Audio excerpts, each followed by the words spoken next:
It's called a ghost kitchen. And whether you call it a game changer or industry crusher, a COVID necessity or a public nuisance, as technology changes how we eat, there's definitely a new player coming to town.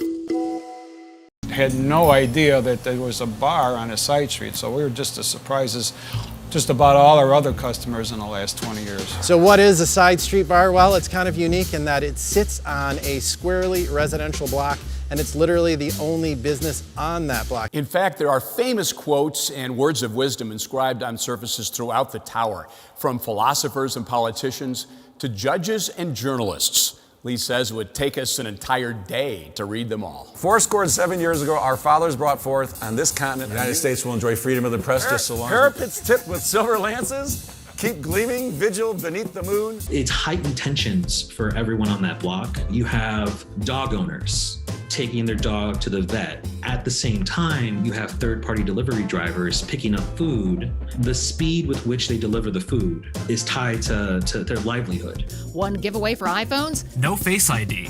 No Face ID means that the screen was replaced. It's kind of code for that. If Apple replaces the screen, Face ID still works. If somebody else replaces it, it doesn't. So this is a damaged phone. But then you go back, you take the streetcar back to the neighborhood, and the bar on the corner is where you got your mail before you had a regular address, and everybody speaks Polish and comes from the same region of Poland, maybe. There were thousands of taverns in Chicago. We're down to something like 800 tavern licenses in the city of Chicago. And then Olive, this is where you come in with your whisk. Give it a good stir, Natalie. Wow, that looks great. He relied on Madigan to come at the end of each week.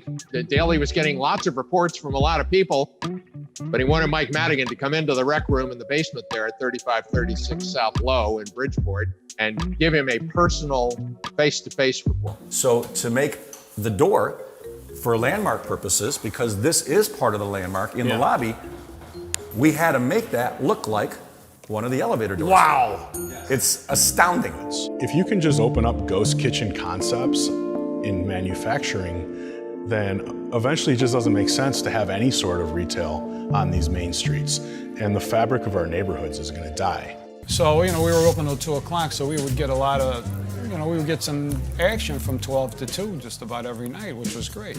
And they switched all the hours or the shifts to try and eliminate police officers stopping off, I guess, to get a drink on, after work. I would recommend we go and buy our holiday gifts a little bit earlier. They won't be able to get popular toys for Christmas. Buying tech gifts will be especially tough this season, leading shoppers, maybe you, to consider buying big-ticket items used online. A potentially scary situation with one big advantage. First and foremost, you can actually get your hands on a product, which is great. We make it possible for you to say yes to that opportunity to sell your product for the first time at Whole Foods without needing $1 million in the bank and without being able to go without making money for a year. That's the story of Jars by Jasmine, a married team of dessert lovers who've set up shop at Cloud Kitchen's South Loop location. Wow. Pretty great, right? Look at that view, too, right out the window. Isn't this amazing? This unit is 3,251 square feet, 3-bed, 3.5 bath. Now they're pushing Alderman Martin to take their case to the people who run the roads, the Chicago Department of Transportation.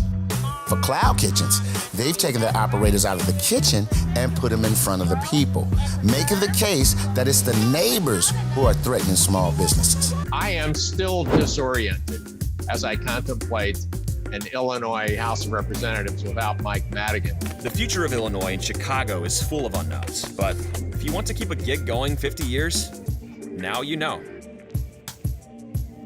As it stands right now, the future for food delivery continues down Rockwell Avenue.